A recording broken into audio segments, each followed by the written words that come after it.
Yeah, Jordan's in the house. Come on, get up. We're sitting here like this again, talking about what should have been. You roll your eyes like you just don't care. Let's get the check, cause I'm up out of here. 90s. 90s. Now that's cool. Yeah. Well, no, not here for Oregon. That's extremely hot weather for us up here Oh, to yeah. to hit, like, 97, 98, 99, and 100. We normally don't get those kind of temperatures Yeah, up you here. normally don't up there. That is kind of unusual. I know for somebody that says there ain't no that there's no climate change issue. Yeah. Yeah, Yeah, right. yeah. Freaking Yeah, we so had a yeah. couple of freaking, what was it? We had a couple of 100-degree days already this year. Where freaking it was only supposed to hit like 90, and then the next thing you know, it hit 95, 97. Next thing you know, it's 100 degrees, and we're just like, why? Yeah. This is freaking Oregon. I moved here because it's supposed to be cooler than it is Cooler. in Texas.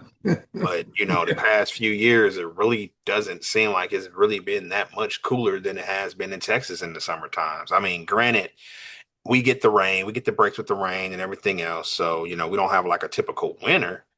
But when it gets hot like this to where, they're having heat warnings for multiple days, and it's just like, this is ridiculous. Like, this Do is Oregon.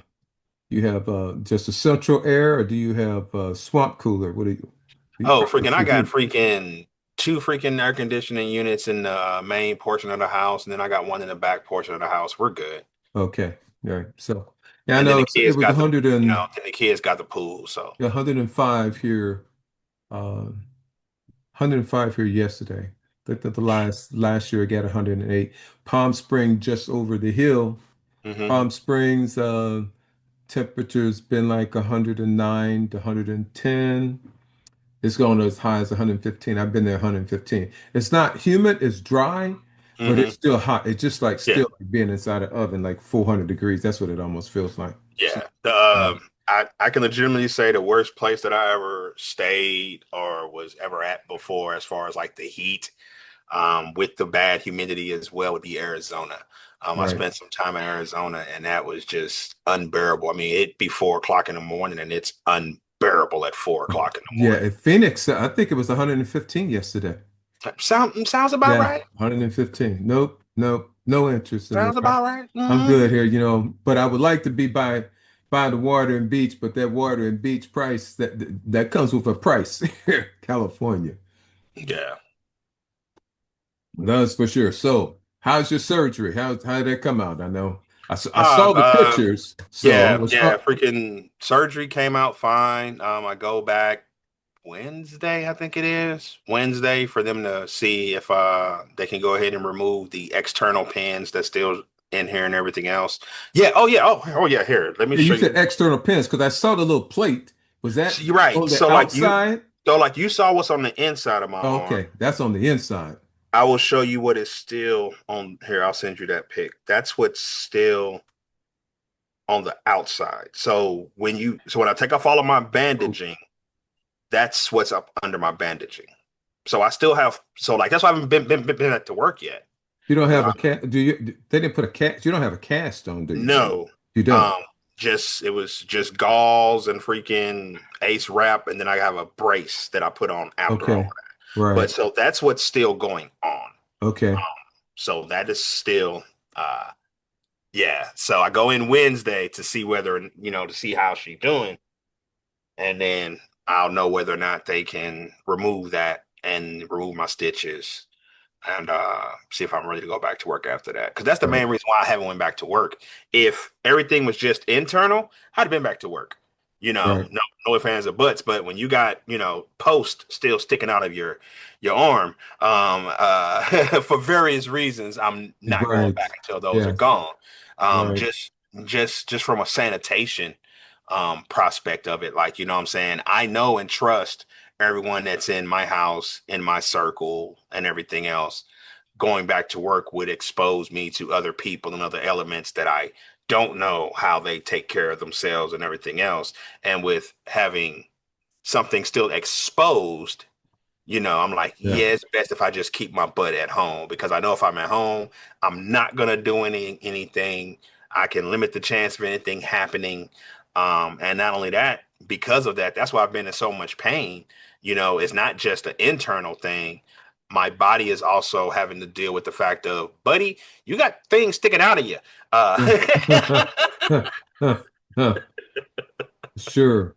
Yeah. So, So, like, yeah, all right. Yeah. Like on the last episode, I just mentioned about the fact that you had to do your surgery because we mentioned that. So I just kind of yeah, left at that. I didn't do all the little sharing on those, but I'll probably edit in some of those. This, but now that I have this, so yeah. that I mean, So, if you're like, okay with you me got all of it. doing Yeah, that. yeah, yeah, yeah. I'm Okay. fine with All that. right. So then, like on this segment here, what I'm going to do is actually go ahead and show on the screen Yeah. exactly what it looked like, the one pictures that you sent me, and then also on this what's going Oh on. yeah. And Go and so for we'll it. just do that and put that on here as part of the segment. So what I did last time, because you weren't here, but that's okay. So was that the last segment that we did together was actually going over and discussion about building a men's health legacy. And Hmm. part of that was actually a full disclosure on my part of about my health and my health issues and problems and stuff.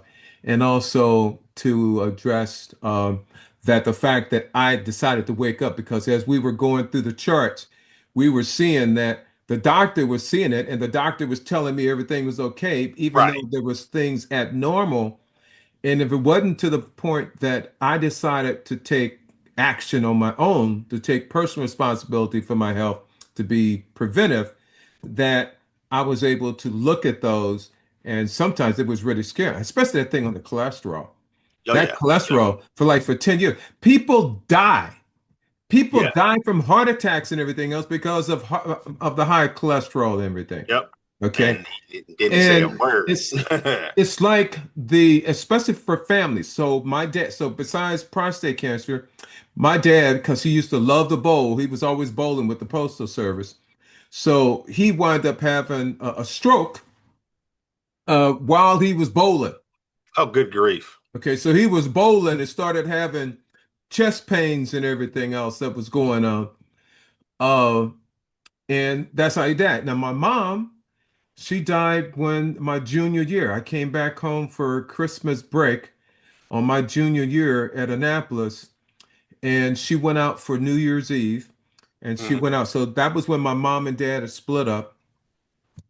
Uh, she had a new boyfriend, and they were going out to I'm not a Fourth of July, a New Year's Eve party over my with all my relatives. So they Right. were so they were over at the big White House Yeah. over there on Trindley Avenue. They were having a party with it. And normally that's how they got together. When they're partying, they were normally just getting together, having drinks and playing bid whist. That Right. was a party. That was entertainment back then. Yeah. Uh, Get some and so freaking vinyls playing. she came back. She went out, and I had a disagreement with my mom. I was really upset. I didn't like the fact that my mom and dad were getting divorced. Right. And I'm up at 21, so I'm up at think I'm grown, okay? And I don't know crap, okay? I didn't know crap about anything about relationships and dare me say the words, oh well, I ain't gonna do that. What happened to you? Well, yeah, right. Just give yourself some years and you'll see. So anyway, so she wound up going out and come back, and the next morning, she was up here just complaining about headaches, like migraines. I thought it was like a migraine um, headache, but she was just doing it, and then she went to the I guess the emergency room, went to the emergency room, and she came back, and she wound up having they gave her some medication.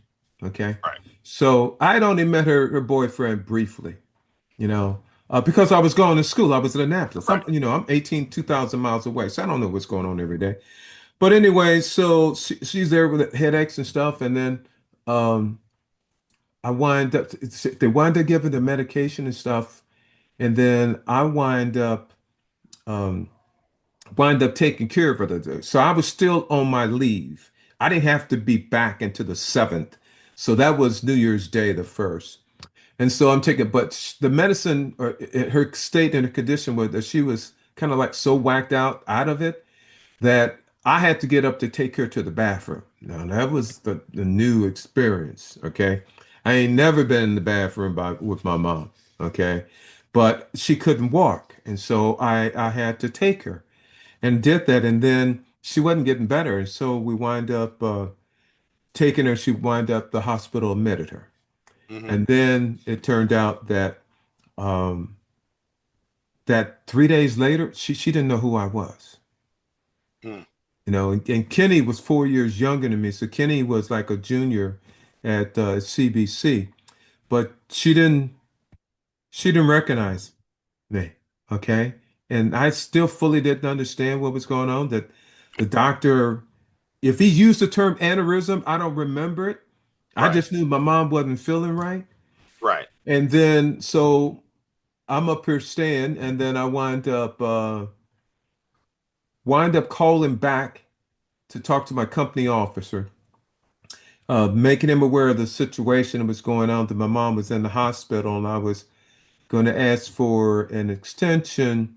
And I said I didn't know for sure, but he said just keep me advised and let me know what's going on.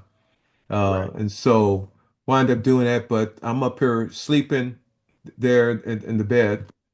Um, and I remember getting that phone call about 3:45 in the morning from the hospital telling me my mom had passed.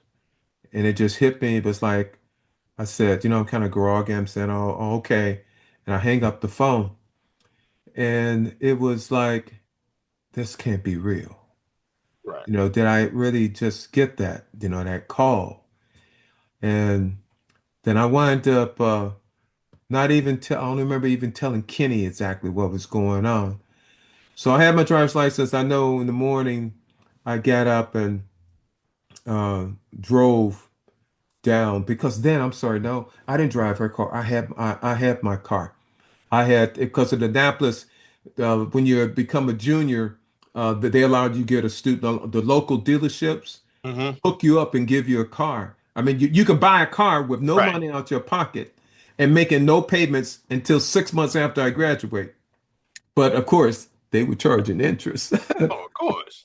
Of course. But at that point, did I care? I didn't care because I had me a car I was Yep. driving. So, uh, you know, that really kind of hit me hard. And then when she died, then I called and they put me on leave. But I still had to get back because now what it was the semester finals was going. So I'm Mm. I'm up here 2,000 miles away and I need to do my semester finals for my classes. And so when I came back, I wound up coming back, wind up arranging and getting everything else for my mom's funeral and stuff, and did that really quick. But because my mom and dad was divorced and there was no trust and Right. there was no will and there was no power of attorney, as a result of that, that burden went on me. And all of a sudden, I got thrown in the middle of everything. Mm. Okay. I had my mom's side was first hitting me up, and they were saying, well, this is your mom's boyfriend, and your mom's boyfriend turns out, then I'm finding out that he was married. Mm. Good Okay. grief. And he was in the middle about supposedly getting a divorce. And so supposedly he took money and hid it by giving it to my mom to put in the bank account. But his name wasn't on the bank account. And my mom would tell me, because he was a friend of the family, if I could go to the bank and give the money and turn it over to him. My response was, nah, nah. I said, I don't have anything in writing and everything else. I I don't don't want know no you, parts of blue that. damn sky, and I'm not getting money out of that bank account. It was hard enough for me to be able to go and get this stuff out. Right. Okay. So, and some of that stuff, I probably don't even want to know exactly what my uncle did.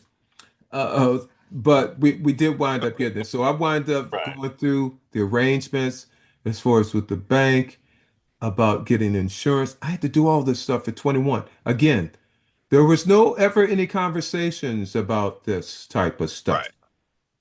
The outcome was that the biggest lesson learned was that there was no trust, there was no will, there was no power of attorney. Okay. There was no medical power of attorney. So the one thing after my mom died and the lesson that hit, and it took me 2 years. It took me 2 years until I really faced the reality that my mom was really dead. I mean, I was still going to traveling in the airports and looking and seeing a woman that looked in the same stature as my mom. Matter of fact, my mom had changed so much that I should have known something was going on. Uh, was because when she picked me up from the airport, I didn't recognize my mom.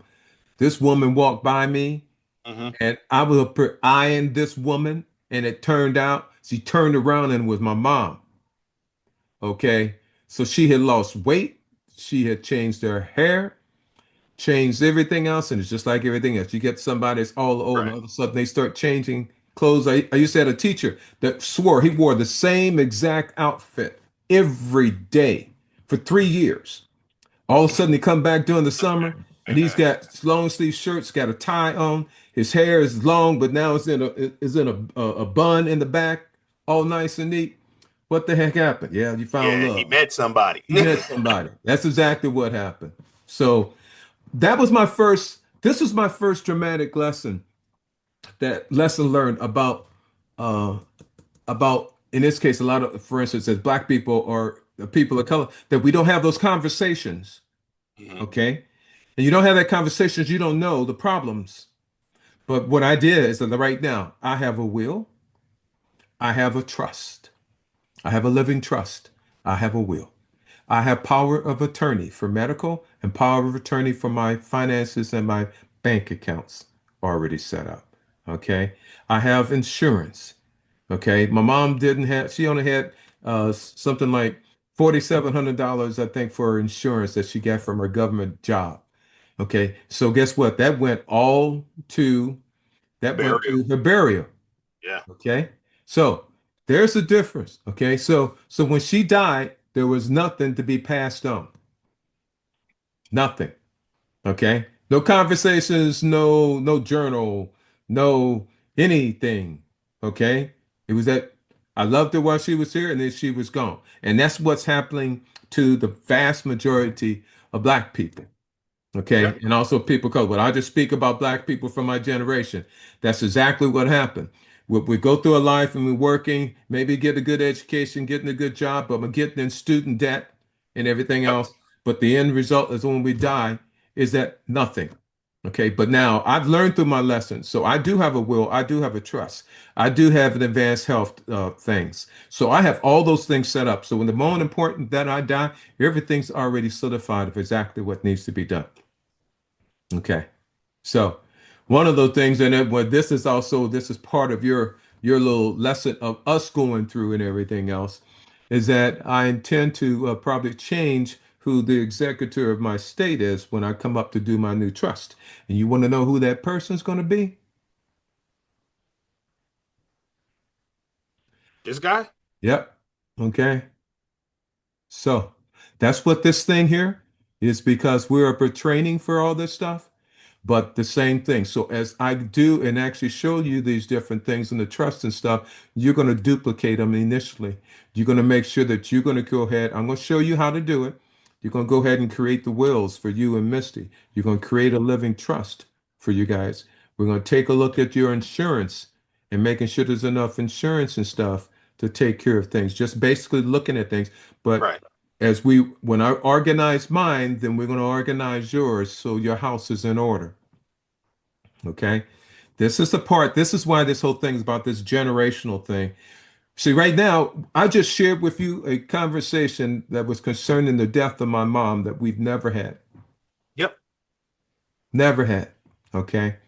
And out of each lesson or each mistake and everything else, we realized that, and also it's the same thing now we're realizing, see, um, because, and each one had actually gone through, as I look at your brothers, have gone through situations of marriage and divorce. Well, I've been through Yeah.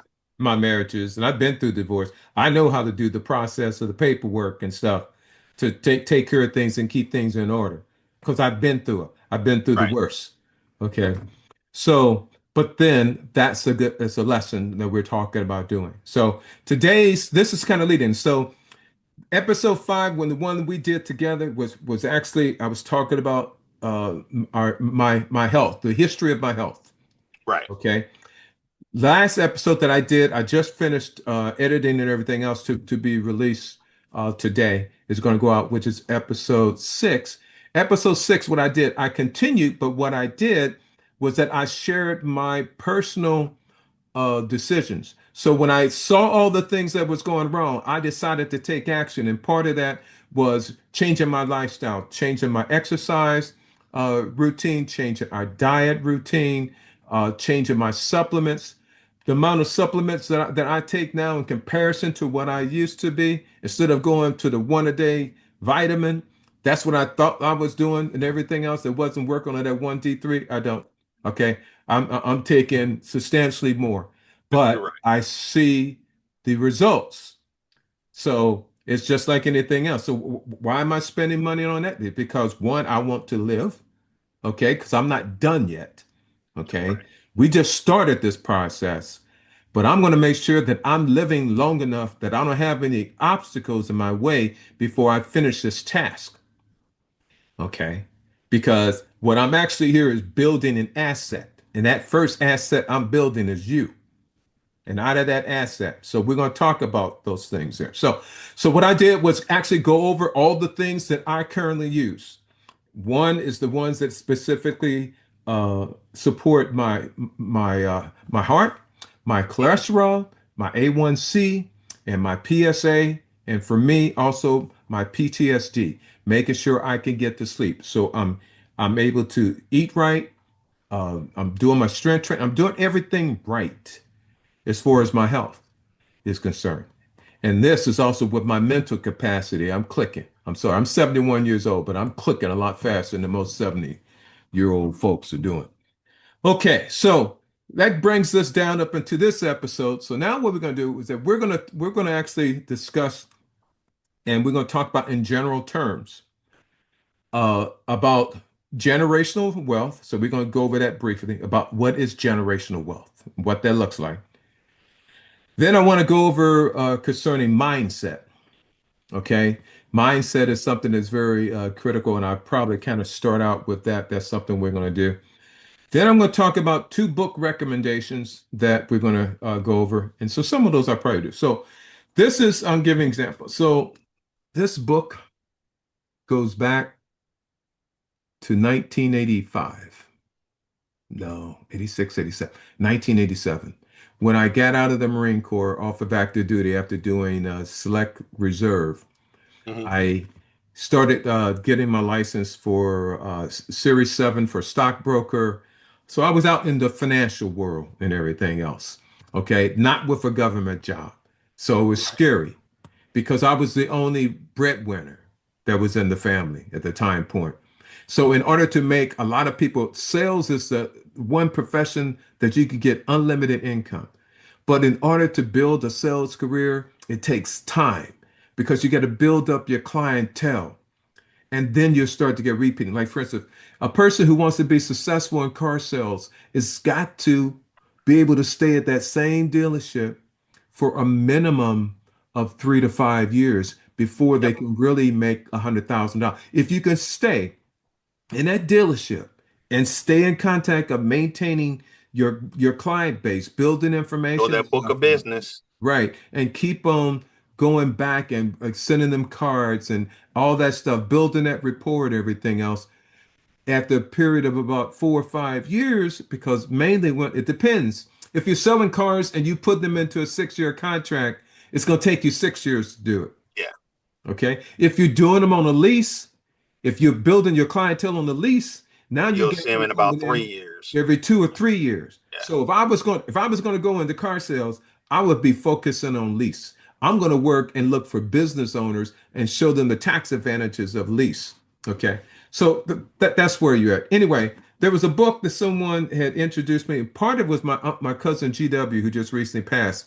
He gave me a book called Think and Grow Rich. It's a little handbook that I bought. And it was an excerpt out of the main book, which is from, I'm not sure. Can you see it? Ah, Uh, not really. Back up Okay, a right there. little bit right there. So There what you I'll go. do, I'll make sure I edit this up. This is called The Laws of Success, and it's by Napoleon Hill. And it was actually written in 1925. Old book. Okay.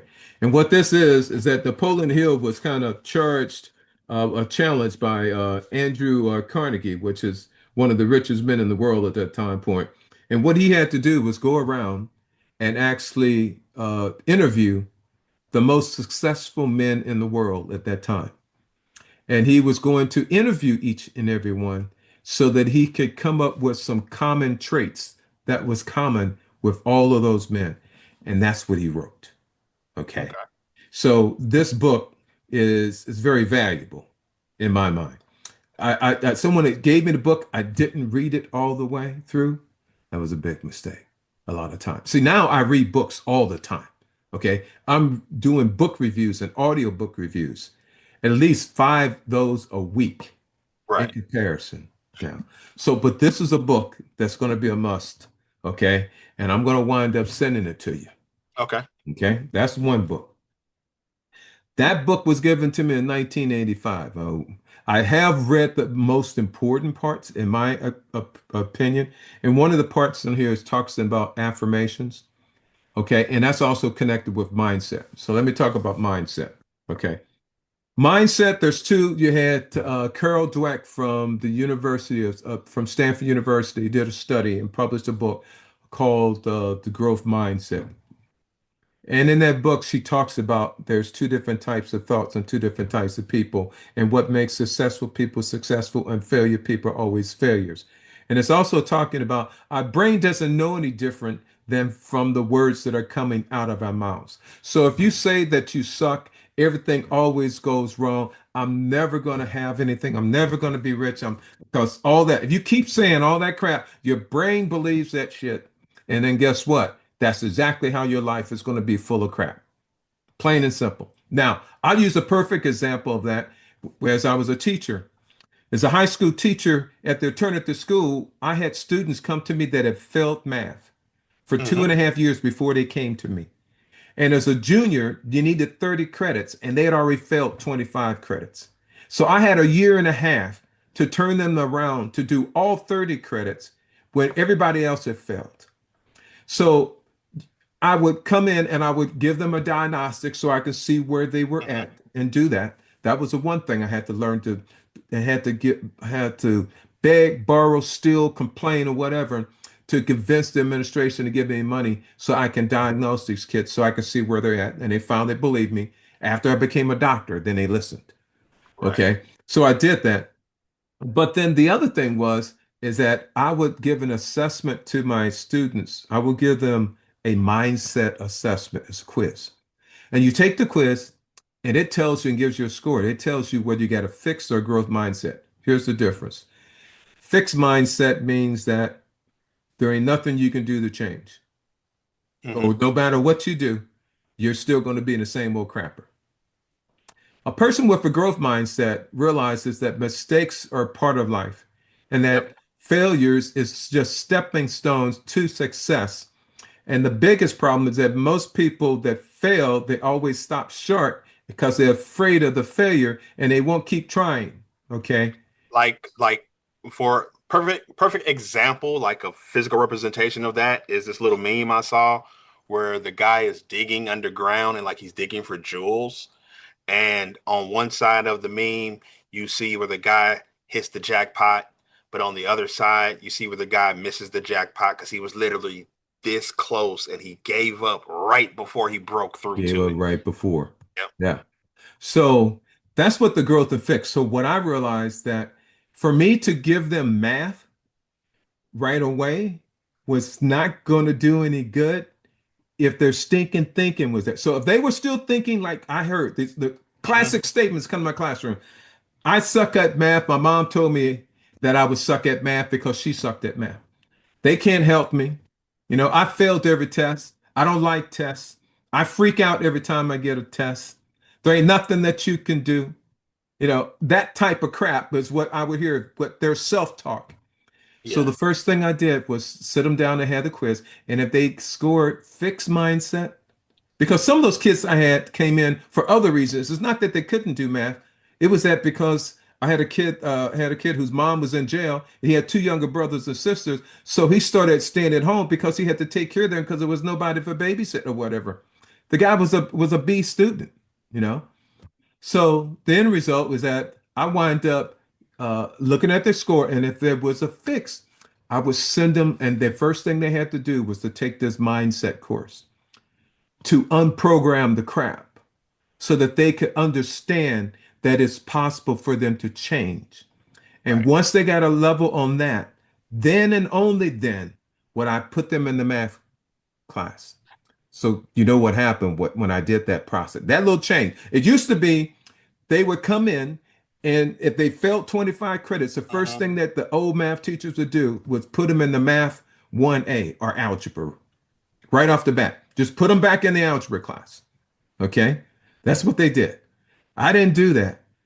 I sit down, get a diagnostics, then I check their mindset, make sure once their mindset is right, where they know that they can change, then I set them down and we look at the diagnostics, and then Mhm. we look at their weak areas and we do this together. And then I ask them, would you rather work on fixing your foundation first before we go? Now it says it's going to take some more time, but at least these are good basic skills. And I get an agreement and they Mhm. follow. And guess what? The first part, they start slow, but after 6 months, they kick ass.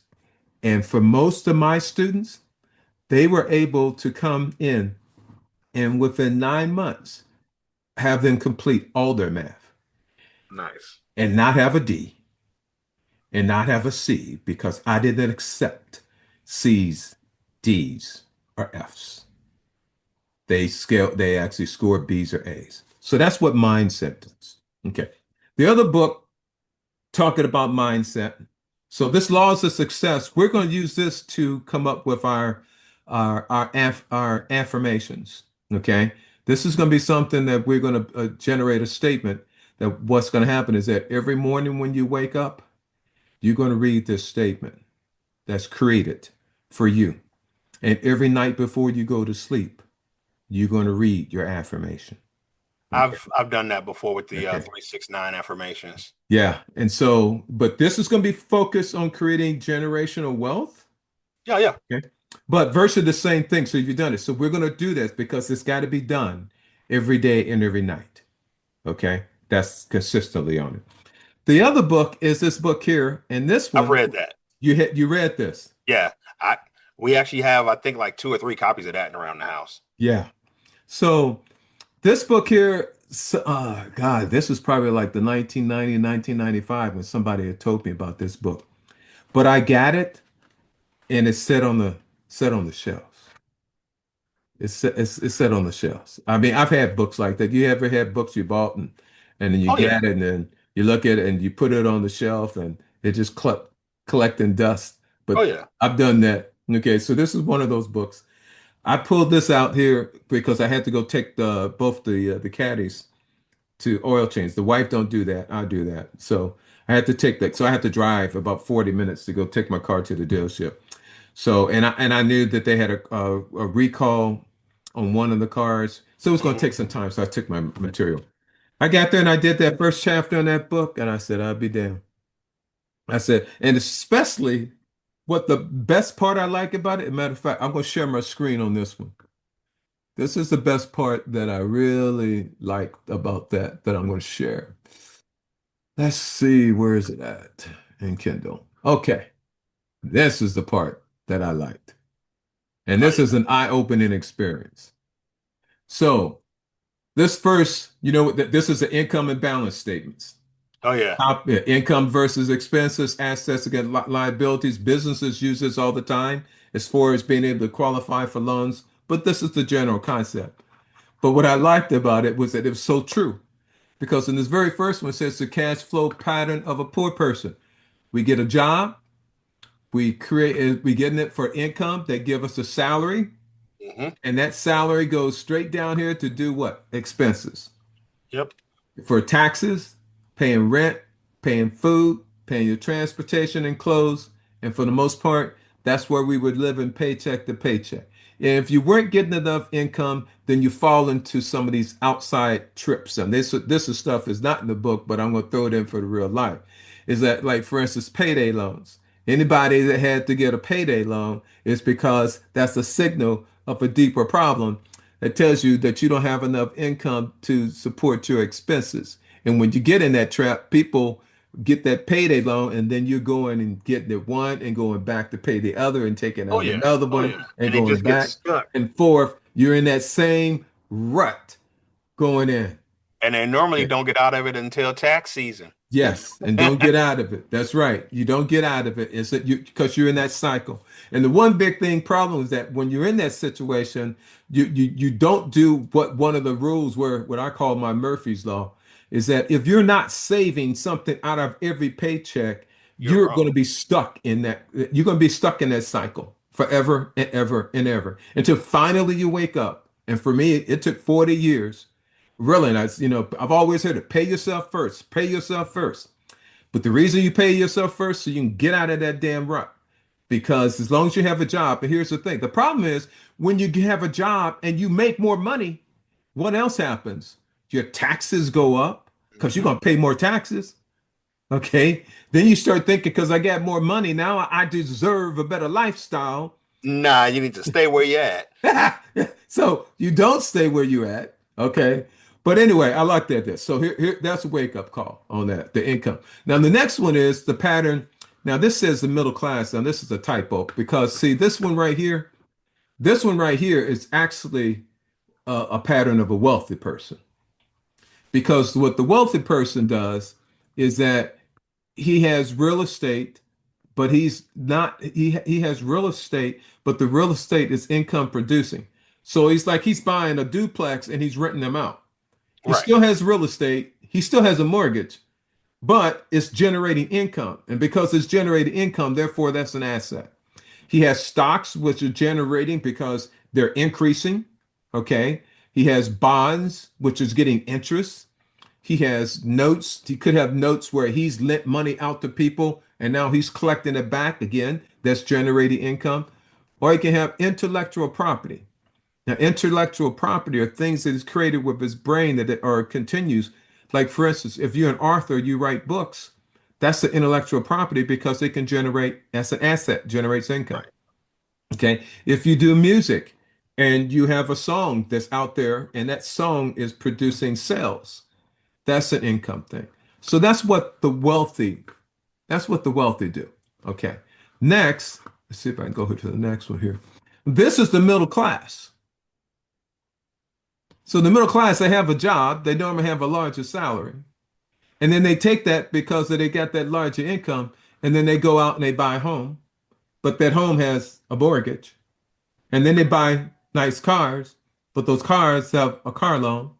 Yep. And then they have credit cards. As long as they're paying their payments on Yep. time, they're getting credit cards, and then they will increase your balance and I mean increase your limit based on your history. So if you're making your payments all the time, but all of a sudden your balance starts to creep up, what they're going to do is that they're going to increase your loan amount, okay, Mhm. to help you to help your credit rating, but also to allow you to get into more debt. Okay. And the last kicker of all is student loans. See, I thought that going into the military, that was going to help me because the promises that now I did Yeah. get my bachelor's free Right. because going to Annapolis. So I did get that. And that's the one thing I did get from the military that was free. And it was valued at $270,000 way back, because I even got paid during the time point. So that was it. Yeah. But I missed out on my GI loan because they changed it to a GI to a Montgomery build loan. And I was over in Japan. And when I came back, it had expired. Mm. So I didn't get that. And then so when I decided to become a teacher and the NCLB Act of 2001 required us to have masters, I had to go to become a teacher in order to get that job. I had to go get a master's. I had to go get a master's to the tune of $37,000 in student loans. Okay. And then to extend the way a teacher's income works is that if you stay in the same school, that's the first thing. This is how the game plays. You stay in the same school district. because you build longevity. And then you go to school, keep getting educated, adding more college credits. Then you column jump. When you do those two things, your pay increase. So for 20 years when I taught, my income went up every year. Even during the big crash of 2007 and 2008, Hmm. my paycheck increased because I stayed in the same district and I kept going to school and kept, then I got one master's and then I got my doctorate and then I got my other master's. So by the time I was finished, and people say teachers don't make any money. Well, I was making $121,000 a year as a high school teacher in the classroom and not an administrator. Okay. But the bad part about it, see that SL down there, that student loans? I Hmm. brought those into retirement. And I was saying, oh, I'm not worried about it because they said that you have a public service loan forgiveness program. Oh, wow. I worked over 15, 16 years in the military and I taught in school. So I said, I'm not worried about when I retire. I just apply for the PSLS and then have them take care of it. So And you don't qualify. yeah, because one, they want you to be on a certain payment scale. And if you're not on that payment scale, on that payment plan, then your years of paying don't count. And now the new administration just come up, just recently, I just heard in this week, they put a pause on it. So the biggest fear for me on that is the next caveat. They also said, oh my, like Joyce, she said, well, don't worry because of the current law is that if you die, then it's done. Well, you know what I smell coming down the road? I think they're going to say, oh no. So what does that mean? That means if you die single, you're good because there ain't nobody they can go and try to attach things with except that's what's in your estate. But if you're Right. married and you're in a community service state, a community property, guess what? You could have student loans and die. That means your spouse is going to be stuck with them. That's not Well, good. well, like I still have student loans and that I'm paying off, and it's a little bit ludicrous because the college no longer exists, but I'm still responsible for these student loans. Student loans. Yeah. And it's just like, how does that even work? Like seriously, like the school went under because of COVID and every daggone thing else. It no longer exists, but you're saying I still owe this money. To who? To Well, who? the reason you still owe it is because the loan was a federal backed loan. Yeah. That's why. So virtually, you're borrowing the money from the federal government, and the federal government pays the school. The school can go out of business. You're still on the hook. But again, see, now Yep. you're a perfect example. So the whole thing about being a vet and being able to use veteran benefits to pay for our school loans is a Mhm. lie. It don't Yeah. work. The only way it works is that if you active duty and you use that tuition assistance program where you go to school there While and you're use on active that, duty. that Yep. works. That works because I've used that. I didn't use, I had my buddies that wind up getting promoted over me. And I realized that they were going to school to get their masters and stuff, and they did it doing that tuition assistance program. Smart, but ain't nobody told me about this. So any of you Right. veterans out there, you want to go to school, you want to make sure you get it, you better go ahead and use that tuition assistance. But that is the middle class. We made money, we had mortgages, car loans, credit card debt, and school loans, and it goes out in expenses. That is what we're talking about there. So that's what I took out of that book, the most important thing. The one thing that I liked on here when it talked about on the wealthy is that they have real estate. So now I'm looking at my situation now. So by his definitions in that book, you talked about wealthy and they also talked about rich. Hmm. A wealthy person is a wealthy person by and his definition in the book is that if you're making more than what you're taking in, you're virtually wealthy. Whereas the poor, you're just the opposite of that. Okay. But on here is I'm looking at and I see how my financial situation is now in comparison to when I was 50, so 20 years ago. 20 years ago, I was in the poor position. Okay, that's exactly everything coming in, going out. That's exactly where it was. Then within 5 years after being a teacher, then I was in the middle class situation because I had the car and I had the mortgage and everything else. But as things progressed, especially when I got together with Carolyn and her different mindset way of thinking about things, I am in the situation where, if you want to call this that, what I do have is this. I do own real. I say I have real estate. I don't own income producing real estate, but my real estate is an asset because I don't have a mortgage. Yep. Okay. The next thing, stocks. I have a Charles Schwab account. I started putting a little, every time I got a pay raise, I would take that extra money for the pay raise and start putting in the Charles Schwab account. So I have a stock account. So every day I'm on my cell phone looking at my stocks and stuff. So I've been putting money and stuff I have there. I have bonds. I have certificates of what we call them, like certificates. The freaking What they used to CDs. call yeah, CDs, virtually CDs. As CDs, or I'm sorry, like Navy Fed, they are certificates. So I have Yeah. certificates which are there and they're accruing and they're producing income, and I put them there and I don't even touch them. Okay. Yep. I I know what have you're talking intellectual about. property. I do the same thing with freaking USAA, where I have a couple of CDs, certificate of deposits, 3 and 5 year ones, where I invest and just leave it, don't touch it. Yeah. Um, I just remembered I have a high yield savings account that I don't even freaking use. I need to start adding more money into it. I Yeah. have freaking Even if American it's Express high yield. I need to, like I said, I need to put more into it because it's got some godly freaking percentage rate right now, at like 3.5 or something like that I they know give I have away. schools first and they have a summer saver program because normally teachers pay is once Yeah, a month and I get paid 11 months.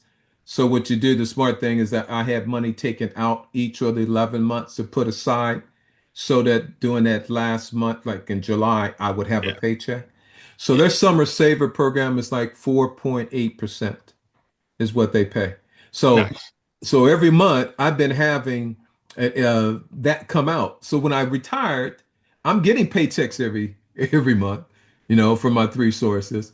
But on that, I just left it like it was. Yeah, So it's like a habit of saving. Once you start having it taken out, you it's a don't miss habit. it.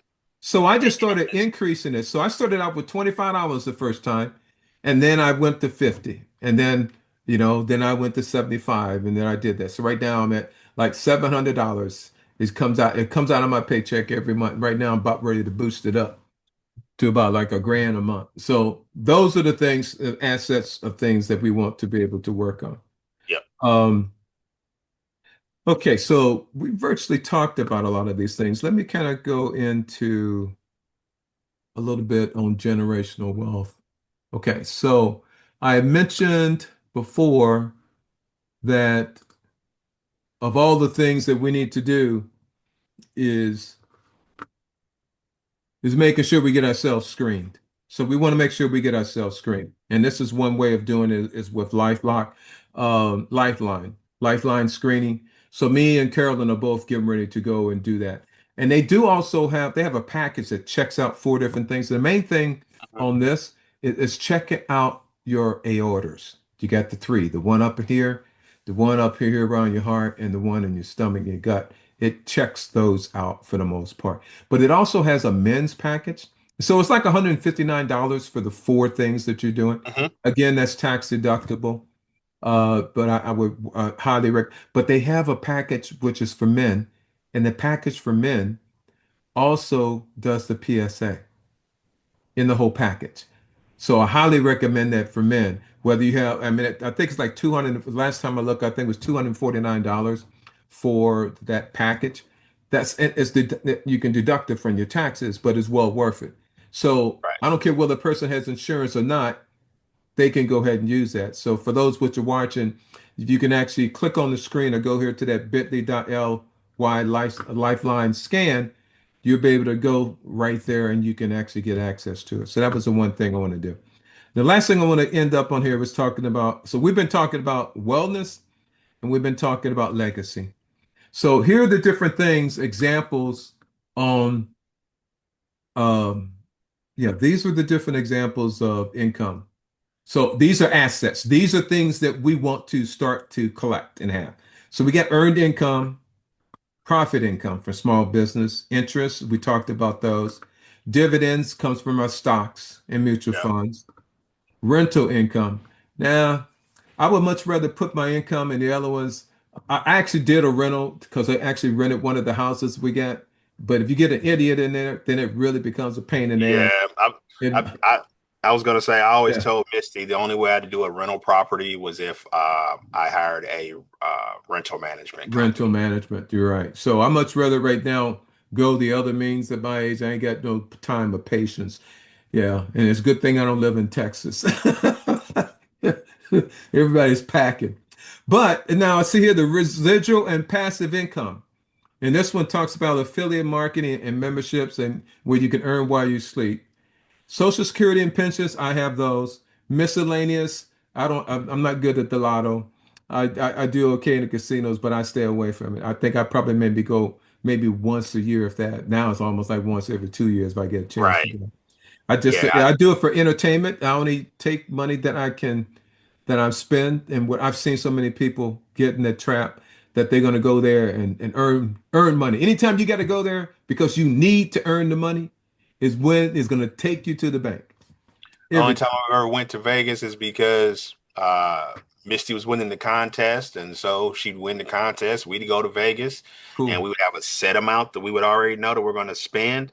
Once we reach that limit, that's it. That's it. That's it. That's the That's best it. way to do it. That's the And best way to something do else it. that I learned early on too is what a lot of folks don't do that you should do is like say play the slots and stuff like that, right?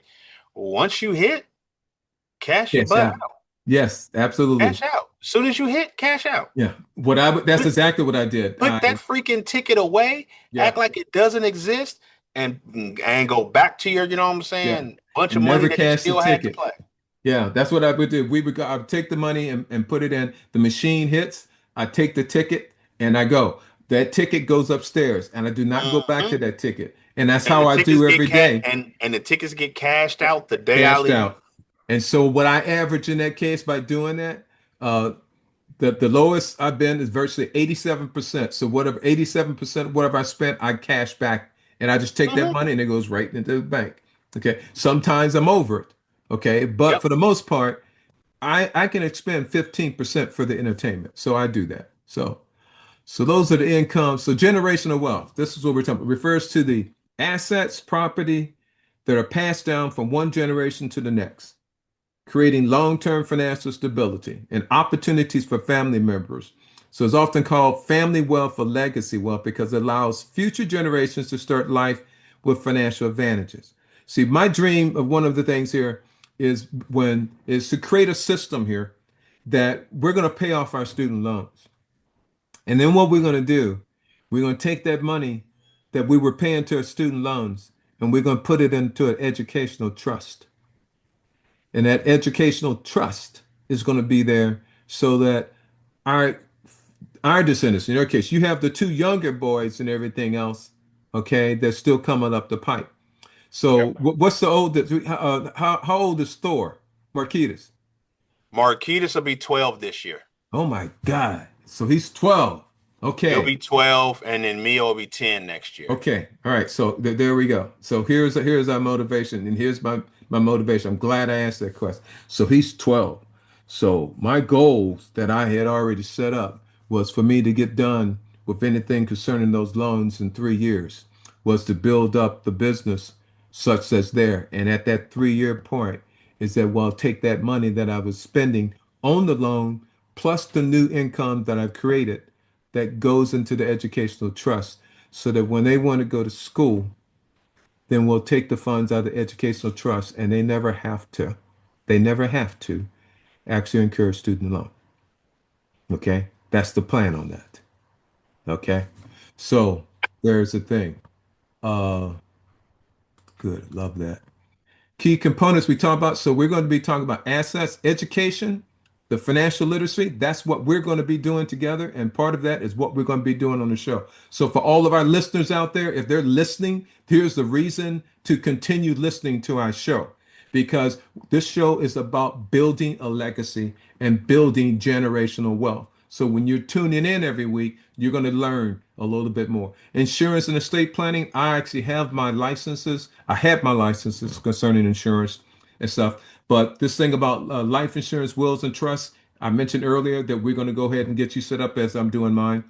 Hmm. And so we're going to talk about that. Business ownership, that's why I created Annapolis Creed LLC. The business and the corporation is already started. Okay. And it already is starting to have income siphoned up into that, but that income is going to go up. And also real estate. As I mentioned, I don't have a mortgage. Okay.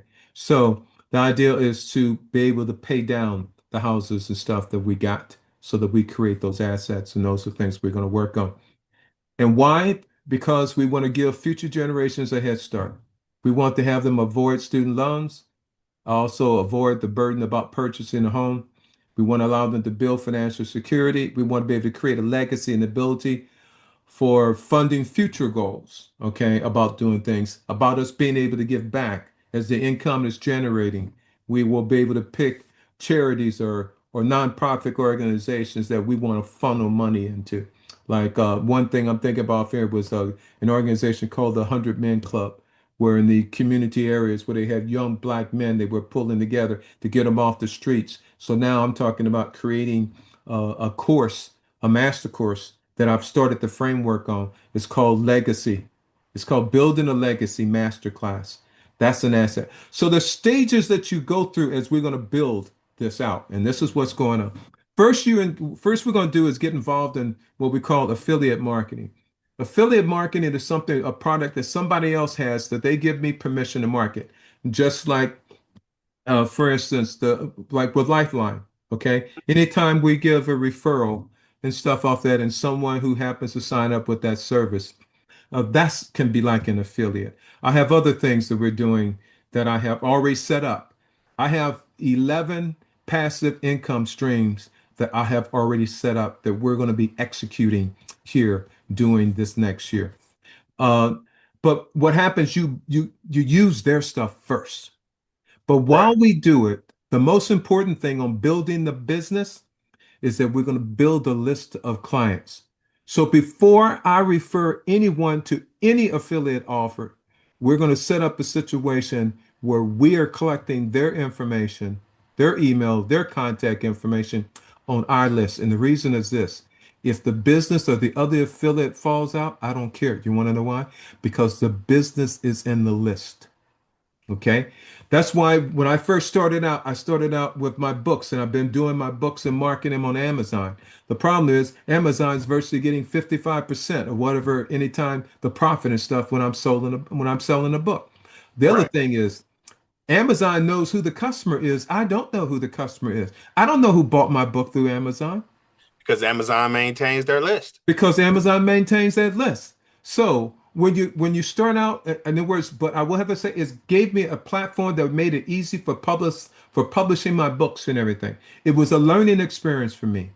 But also, I know that the profit is not with them, so the profit is setting up. So now I have a Shopify store. So all my books, the 11 books that I have right now that I've already done, all those books are already set up in an online store, which is the Annapolis Creed store. So those are books to be sold. So once we have all the marketing and everything else with our customer client list, as we build in it, then I'm referring them to our bookstore where they're going to buy books or the merchandise and stuff. They're going to be able to buy that. And that's all. Every time everybody has a check, the check goes into Annapolis Creek. Okay. When I die, what happens? Annapolis Creed is a corporation. It lives and continues to exist. Annapolis Creed right now is like an LLC. It may wind up, I would probably say, as the income streams start to pour in. Okay.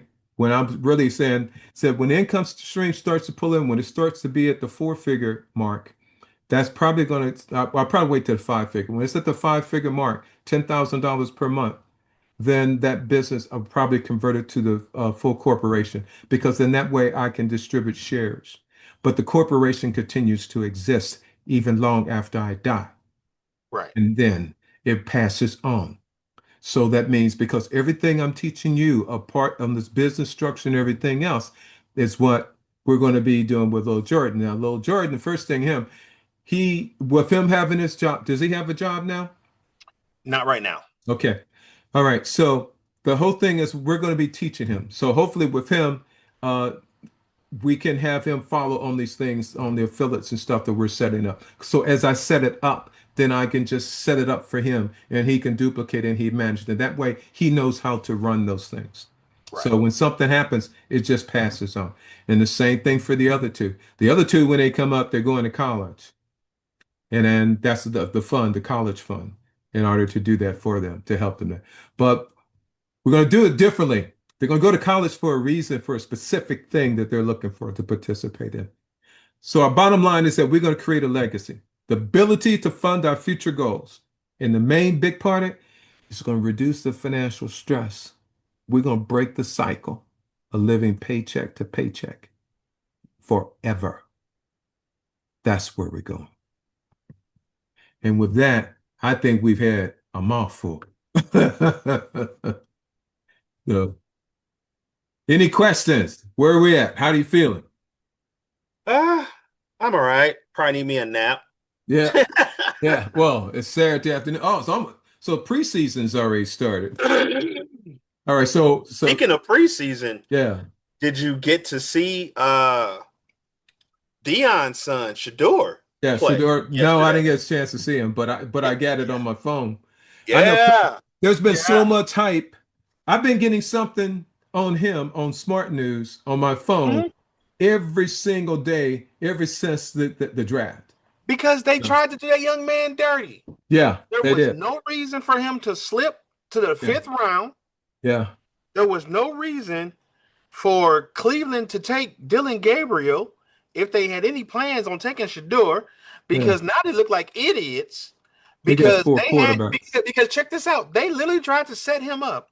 Yeah, They had him start last night with the third and second string players against the Panthers' first string. who? Wait a minute. Who are you talking about? Dylan? No, Shador. So they gave Shador the start, but Yeah. they rested the starters. Oh, wait a minute. Okay. So they Shador gave did him the start in the preseason game, with the but second they and third rested string. with the second and third string. Oh, okay. And he still did his stuff. Yes, he did. All Two right. I like touchdowns. that. I like Two that. touchdowns. I like that. That's right. Yeah, he said I'm gonna do my talking on that field. To the point to where after the game, the head coach was like, we have to admit that we didn't have him necessarily prepared the way we would have wanted to. They got to put that bullshit out there and say that they, like, y'all know what the hell y'all was doing. You didn't prepare him. You sent him out there with the second and third team. And then what did he do? He did what he always does. Yeah. And he showed up on time, got 2 touchdowns with the second and third string, mind you, Yeah. against the first string players.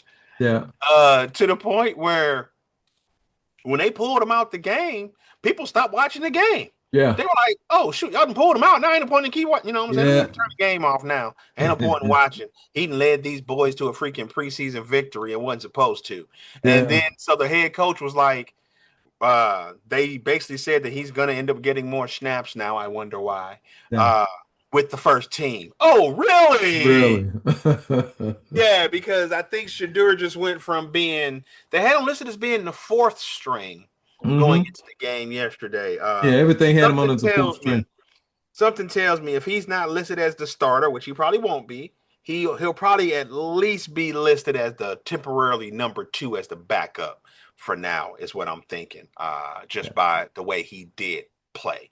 Now, was he perfect? By no means. No. Is there room for improvement? You better believe it. Yeah. But did he play like a 5th round pick? Hell no. Not at all. That was good. I was glad to hear that. Glad to hear what he was doing there. So. I'm glad to hear that. You know what I'm saying? He was happy. Even though he thinks that he could have did better, which lets me know that, hey, he's humble. I do understand now, after hearing him talk multiple times last night, what some of the concerns may have been. He's just nonchalant. It's like nothing bothers him. And I think that's what a lot of coaches and staff didn't like, was he is literally unbothered. no matter the situation, no matter the hype, he is literally just even kill, unbothered. Just like, yeah, I got out there, made a couple plays, but I could have did better. I just give me the opportunity, and I was thankful and grateful for that. God bless, thank you for that. And every time I get out there, I'm gonna do the best I can and just try to do better to learn. And it's just like, hold on, wait. They don't like the fact that he is just unbothered. Yeah. He's like, yeah, we're a family, man. We're out here to, what I'm saying, fight for each other, play for each other. We're a family. And I don't think they're used to any quarterback talking like that, Yeah. or just being just, no matter the situation, no matter how big the situation is, he is literally unfazed. He doesn't care. He just wants to play football. Just play football. That's right. He wants to play football and try to win. Yeah. That's it. That's all that matters to him. And without the distraction of his father. So I know. That part. Yeah. That part. Like to the part where someone tried to get mad at him because he didn't want to sign some autographs. And like he said, I came here to play a game today. Right. I didn't come here to sign autographs. That's right. He was like, as far as I'm concerned, that's not really a good look. I'm preparing for a game right now. I'm focused on that. We can sign autographs after the game. Yeah. He said, but before the game, no, my mind is somewhere else. Mine is somewhere else. Like someone tried to get mad. I thought to myself, yeah, no, I like that attitude. Yeah. He's locked in. Like, yeah, nah. Be like, hey, I'll take a picture with you. But yeah, I ain't signing nothing before the game. I actually like that. So because we both love football and the teams and stuff. I know. And then, now this is going to build up to the Army Navy game too. I've been trying to convert you for years, but that didn't help. So every week we are going to have to talk about a little football. Okay, maybe our game of the week. So then what's your team now? The Rams. You are the Rams. Then we're gonna get along good. Yeah. Those Chargers ain't half bad too, though. I'm a Rams man. Yeah, so a lot of folks is like, oh, you just like the Rams there and went to St. Louis. And I'm like, nah. I was actually a Rams fan before they even came to St. Louis. Before they came to St. Louis. LA the first time, because for me growing up, being a football fan and playing running back and wearing glasses, I was an Eric Dickerson fan. All right. So now, even as a young kid, this is going to be good. So we're going to be together talking about the pro team and the Rams and the competition and stuff. Okay. Yeah. We'll do that. As a matter of fact, I don't know where it is in the house, but I even have a freaking autographed Eric Dickerson photo. Oh, wow. Do you also do you ever do fantasy football? I haven't done fantasy football in years, but I used to. Yeah. I used to. I normally have my little hobby of DraftKings. I normally do. I have done DraftKings a little bit throughout the season on there, but it's just for the season. After season, I'm gone. So I start out like $100 and I use it the whole season and stuff. Little dab. I'm sorry, So I think the most I ever did on any one time was I did with $750. I did with one time. Ooh, nice. So, nice. Yeah. But if I balance it out, no, I still lost. yeah. I was gonna say, out of all the times, I still ain't came ahead when it comes to that. All there for sure. So, all right. So, this is gonna be good. So we got our things as we are building up and everything. So thinking coming up here next week, I think I'm gonna talk about those legal documents. Okay. About the trust in each one of those, the trust and all those things, about the will, about the living trust, about the advanced health things, those legal documents for the estate. I think we'll talk about those this next week. Okay. And then I'll give you the links and everything else. Matter of fact, I probably set them up for the links that I can send out to our listeners.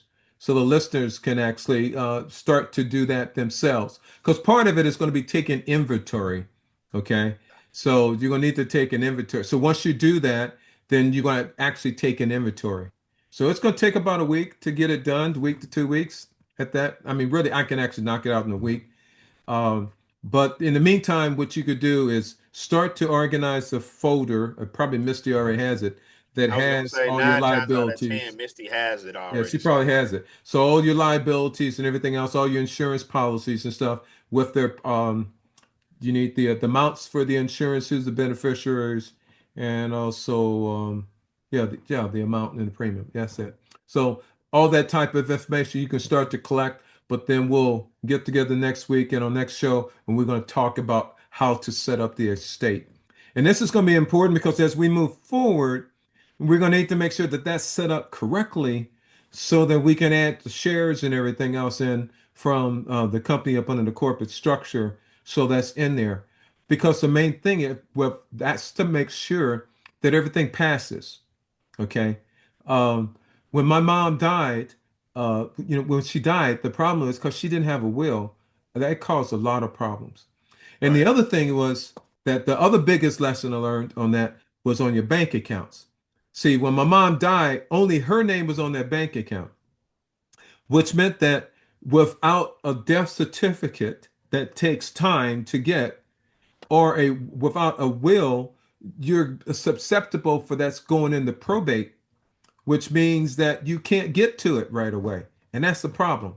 When someone dies, you want to have money assets available so that you can pay for those final expenses. Like right now, if I die, I already have one policy that's from AARP, which is roughly, I think it's like $10,000. That's policy specific for final expenses.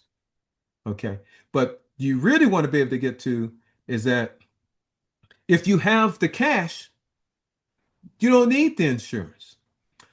right, So I used to have homeowners insurance, um, home warranty insurance on my house. So if the water heater went out, or right. HVAC, or all that stuff went out, I was paying $700 a year, and it was peace of mind. If something went wrong, I could use it. Okay. Well, I canceled it this last year.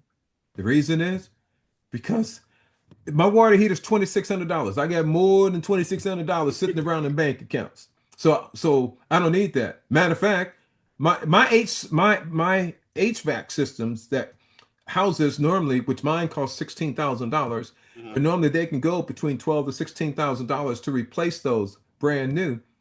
I don't need the home warranty because I got over that amount in there to There take you care of. go. That's what I'm talking about. So that's how we get ourselves, we want to get ourselves situated to pay for all those things. So some of the things, as we build out your plans, so we need to know how much assets and stuff we need to accumulate, is asking these questions. Like for one, in your house right now, your water heater system, you need to check it out and get a replacement cost for that. The same thing for your HVAC. You need to look at your HVAC and your capability, the size of your unit and everything else. You need to come up with a price of how much is that replacement value. Okay. Because that is setting in a target of money that we want to accumulate. Because Yeah, once you because get that money accumulated, then you're insulated. It's like it's like peace of mind. It's like like, you wake up and it's like Murphy's Law don't hurt you anymore.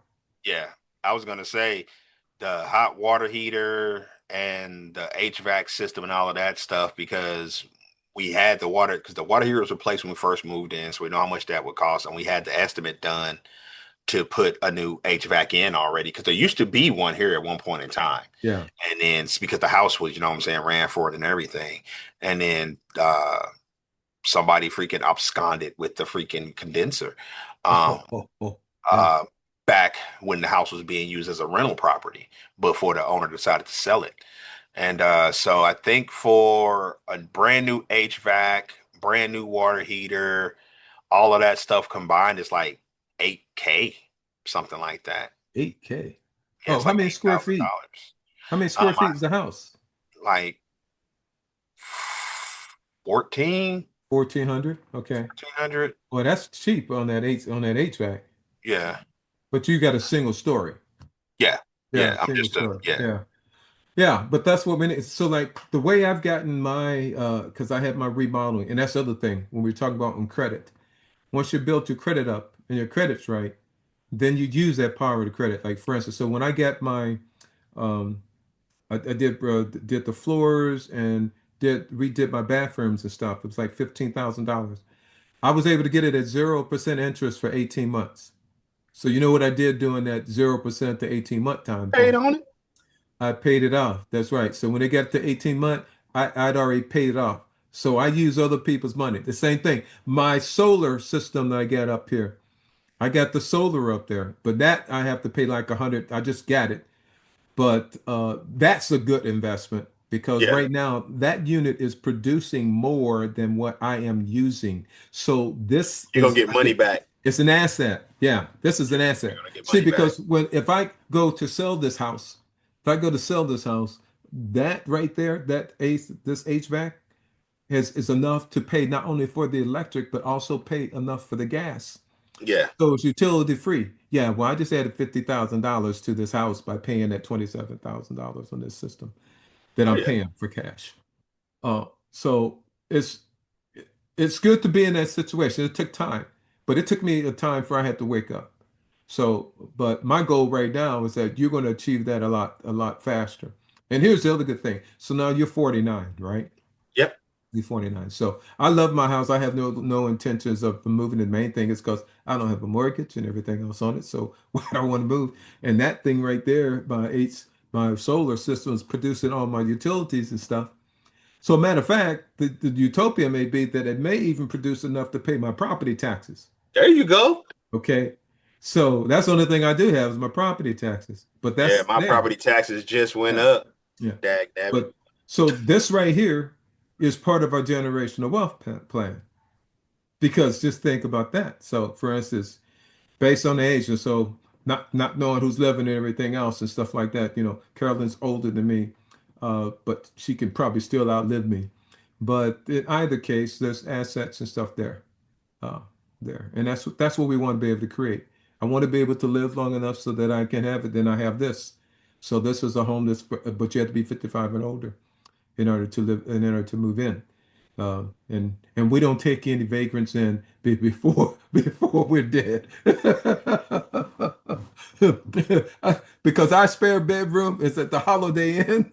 There you go. See, that's just how it is. All right. I have enjoyed it. You seem like you're in a lot better spirits, at least with your arm and everything else. So Yeah, we'll freaking, get I through just it. got her in this. Yeah, freaking, I got her in the sling still from time to time, and then freaking, I'll take her out of the sling, prop her up on a pillow, stuff like that. It was just one of those. It's just one of those things where I'm weaning myself off of the pain meds. Yeah. Okay. That's So like good. this is the last day of the pain meds. So I've been trying to go longer in between taking the medicine, trying to wean myself off. So it's been rough these past couple of days, but I definitely am in better spirits than I was last week. And every day it gets a little bit better because I know every day I'm one day closer to recovery. So All right. All right. Sounds great. All right, son. I'll see you next week as we continue then. see you guys next week. All right. See you next week. All right. All right. Bye-bye. Love Bye you. bye. All Love you. right. Give my best to the wife and my grandkids, okay? I will. All Okay. right. All right. Love Bye. you. Yeah. Jordan's in the house. Come on. Get up. We're sitting here like this again, talking about what should have been. You roll your eyes like you just don't care. Let's get the check, cause I'm up out of here. If you won't change, I won't change. And everything remains the same. And I won't play this losing game, cause that's what love goes down the drain. Oh, come compromise. Let me give you just a little advice. Love wears such a thin disguise. It should come at no surprise. Come compromise. Once bitten, twice as shy. It's a case of roll the dice. So reach up in and compromise. Compromise? I don't think so. It's not a war, we want to fight. There ain't the way to put things right. It's not about who's keeping score. Let's talk about it, don't close the door. If you won't change, I won't change. And everything remains the same. And I won't play this losing game, cause that's what love goes down the drain. Oh, come compromise. Let me give you just a little advice. Love wears such a thin disguise. It should come at no surprise. Come compromise. Once bitten, twice as shy.